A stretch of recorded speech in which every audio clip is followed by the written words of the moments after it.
Picture yourself in Florence, Italy, 1397. The cobblestone streets gleam with morning rain, Gothic cathedrals tower above bustling markets, and the air hums with the sound of commerce. This is the heart of Renaissance Europe, where art, culture, and trade are reshaping civilization. But in this world of opportunity, there's an invisible barrier that determines who succeeds and who fails. If you're born into the wrong family, practice the wrong religion, or belong to the wrong social class, the doors of prosperity remain forever locked. Walking through those same streets is a man who embodies everything medieval society despises. He's the son of a money changer, a profession considered barely above thievery. His family has been exiled from political power, banned from prestigious guilds, and excluded from respectable society. By every measure that matters in 1397, he is nobody. Yet this outcast will create something so revolutionary that it will reshape the global economy for the next 600 years. His name is Giovanni di Bicci de' Medici, and by the time his story ends, his family will be more powerful than kings, richer than nations, and will have built the world's first true international banking empire. But here's what makes his story extraordinary. He didn't succeed by following the established rules of medieval commerce. He succeeded by inventing entirely new rules that made the old systems obsolete. In the next 18 minutes, you're going to discover exactly how he did it. And more importantly, how you can apply his forgotten methods to build generational wealth in today's economy. This isn't just a story about medieval banking. This is about the universal principles of financial innovation that work in every era and every economy. Giovanni was born around 1360 into a family that occupied an uncomfortable position in Florentine society. The Medici were money changers, which meant they handled currency exchange for merchants and travelers. While this work was necessary for international trade, it was considered morally questionable by medieval Christian doctrine. The Catholic Church officially prohibited charging interest on loans, a practice called usury, claiming it violated divine law. This created a massive problem for medieval commerce. Trade required capital, capital required investment, and investment required return.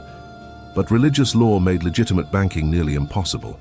Most money changers operated in legal grey areas, using elaborate workarounds to disguise interest as fees or gifts. They were tolerated because they were necessary, but they were never respected. They existed on the margins of society, constantly vulnerable to religious persecution or political scapegoating. The Medici family had additional disadvantages. They had been excluded from Florence's powerful merchant guilds, which controlled most legitimate trade. They had no political connections to the ruling families that dominated the city-state. They possessed no inherited wealth, no prestigious bloodline, and no social status that could open doors. But Giovanni understood something that would transform not just his family's fortunes, but the entire concept of banking itself. Every limitation creates an opportunity for someone willing to think differently about the rules. While established merchants focused on traditional trade in silk, wool, and spices, Giovanni saw a different opportunity.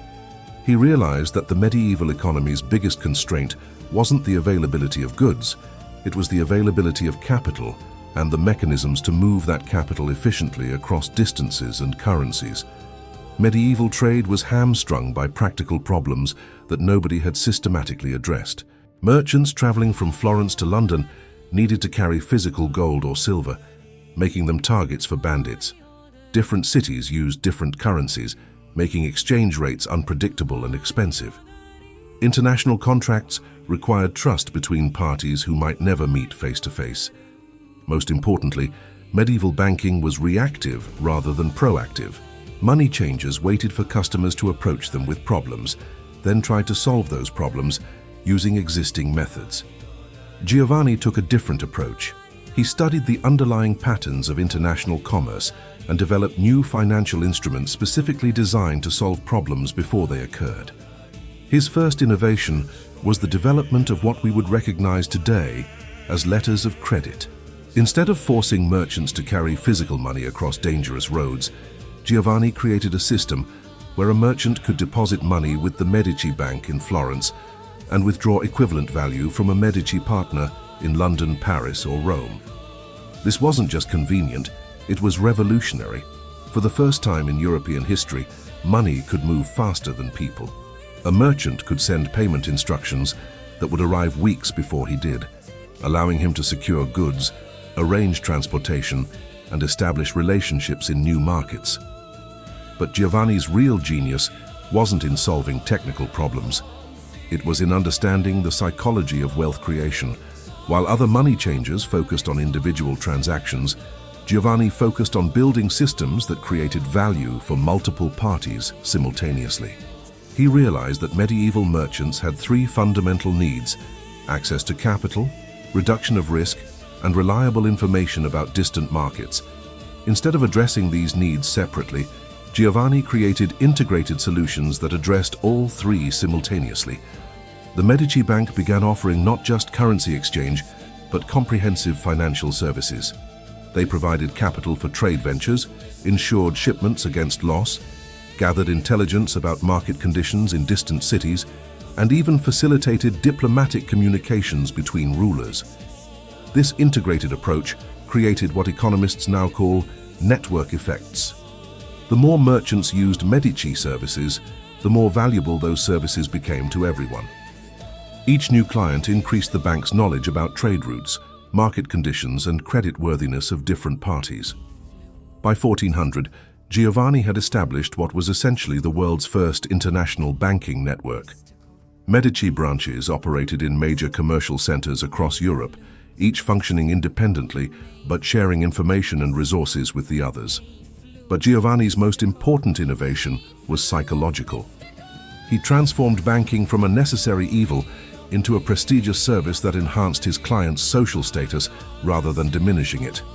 Medieval society respected merchants who dealt in physical goods: silk, wool, spices, art. Money changing was considered parasitic because it didn't create tangible products. Giovanni changed this perception by positioning his bank as a creator of opportunities rather than just a facilitator of transactions. Medici clients weren't just borrowing money. They were gaining access to an exclusive network of international contacts, market intelligence, and business opportunities that weren't available anywhere else. Banking with the Medici became a mark of sophistication and commercial success. This rebranding was crucial because it allowed Giovanni to attract clients who had previously avoided association with money changers. Wealthy merchants, minor nobility, and even religious institutions began using Medici services because they enhanced rather than compromised their social standing. Giovanni also understood something profound about wealth accumulation that most medieval merchants missed. Sustainable wealth comes from building assets that generate income independently of personal labor. Traditional merchants accumulated wealth by buying and selling physical goods. Their income depended on their personal involvement in each transaction. If they stopped working, their income stopped flowing. Giovanni built something different. The Medici Bank's value came from its relationships, information networks, and financial systems. These assets continued generating income even when Giovanni wasn't directly involved in day-to-day operations. This approach allowed the Medici wealth to compound in ways that traditional merchant wealth couldn't. Each successful client relationship created referrals to other potential clients. Each piece of market intelligence increased the bank's ability to make profitable decisions. Each new branch expanded the network's value to existing clients. By 1420, the Medici Bank was the largest financial institution in Europe, with branches in 16 cities and client relationships that included popes, kings, and the wealthiest merchants on the continent. But Giovanni's most lasting innovation was cultural. He began using Medici wealth not just for personal luxury, but for what we would recognize today as strategic philanthropy and cultural investment. The Medici family became patrons of artists, scholars, and architects. They funded public works projects, supported religious institutions, and sponsored cultural events that enhanced Florence's reputation as a center of learning and creativity. This wasn't just generosity, it was brilliant long-term strategy. By positioning themselves as cultural leaders rather than just successful merchants, The Medici family transformed their social status from excluded outcasts to essential pillars of Florentine society. The artists and scholars they supported created works that enhanced the Medici reputation across Europe. The public works projects they funded improved Florence's infrastructure and economic attractiveness. The cultural events they sponsored created opportunities to build relationships with influential people from across the continent. Giovanni understood that sustainable wealth requires more than financial success. It requires social legitimacy and cultural influence that can protect that wealth across generations. When Giovanni died in 1429, he left behind more than a successful business. He had created a new model for how wealth could be built, preserved, and leveraged for multi-generational influence. His son Cosimo continued developing these innovations, eventually becoming the unofficial ruler of Florence, despite never holding formal political office. The Medici family produced 4 popes, 2 queens of France, and remained one of Europe's most powerful dynasties for over 3 centuries. But the principles Giovanni developed go far beyond medieval banking. They represent universal laws of wealth creation that work in any economy and any era.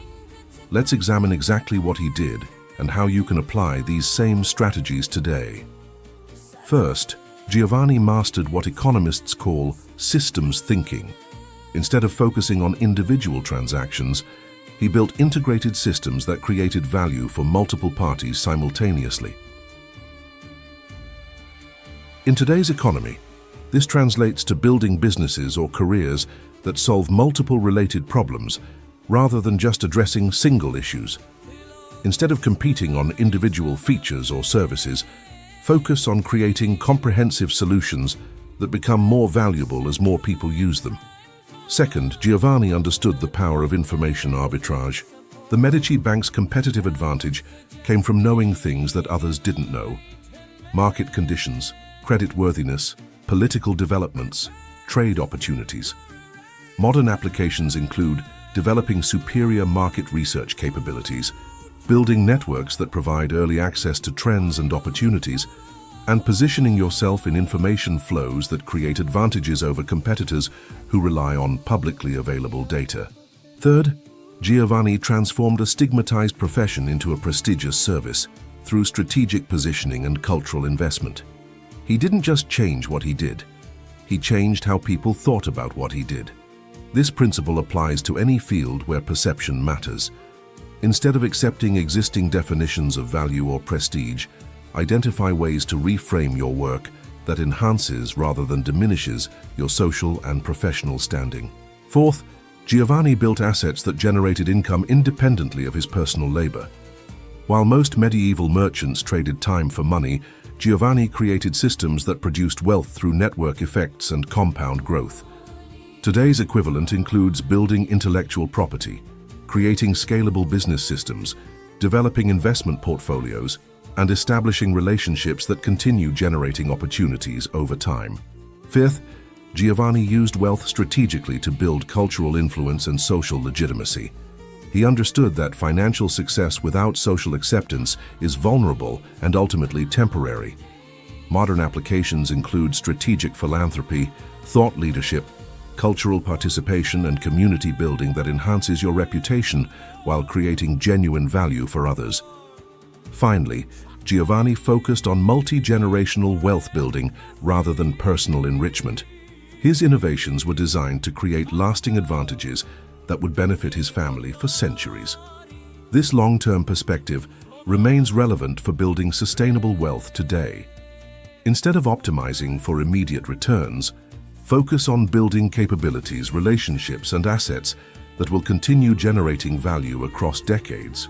But perhaps the most important lesson from Giovanni's story is strategic. He succeeded by creating new categories rather than competing in existing ones. Medieval commerce was dominated by established players who controlled traditional trade routes and relationships. Instead of trying to outcompete them directly, Giovanni created entirely new forms of value that made traditional approaches less relevant. This pattern appears throughout history. Breakthrough success often comes from identifying problems that existing solutions don't address well, then building new systems that make those problems obsolete. In your own situation, what problems exist that current solutions don't address effectively? What needs do people have that aren't being met by existing options? How could you create new categories of value that make traditional approaches less attractive? Giovanni's approach also demonstrates the power of patient capital and long-term thinking. The Medici bank's innovations took decades to fully develop and required investments in relationships, systems, and reputation that didn't pay immediate returns. This patience-based strategy contrasts sharply with modern get-rich-quick mentalities, but it remains the most reliable path to generational wealth. Sustainable financial success requires building capabilities that compound over time rather than seeking immediate profits from individual transactions. Today's economy offers unprecedented opportunities to apply Giovanni's principles. Global connectivity allows information arbitrage strategies that weren't possible in previous eras. Digital systems enable network effects that can scale faster than anything Giovanni could have imagined. Cultural influence can be built through content creation and online communities rather than just physical patronage. But the fundamental principles remain the same. Solve multiple related problems simultaneously, build systems that create value for multiple parties, use information advantages to identify opportunities others miss, transform perception through strategic positioning, create assets that generate income independently of personal labor, and think in terms of decades rather than quarters. Here's your action plan, based on Giovanni's proven methods. First, identify integration opportunities in your field. What related problems could you solve simultaneously that are currently addressed by separate providers? How could you create comprehensive solutions that become more valuable as more people use them? Second, develop information advantages. What knowledge gaps exist in your industry? How could you position yourself in information flows that provide early access to trends, opportunities, and market changes? Third, work on strategic positioning. How could you reframe your work to enhance rather than diminish your social and professional standing? What cultural investments could you make that build influence while creating genuine value? Fourth, focus on asset building rather than income generation. What systems, relationships, intellectual property, or investments could you develop that continue producing value without constant personal involvement? Fifth, think multi-generationally. What capabilities, relationships, and resources could you build that will continue benefiting you for decades? How can you create sustainable competitive advantages rather than just immediate profits? Finally, look for category creation opportunities. What problems exist that current solutions don't address well? How could you build new systems that make existing approaches obsolete?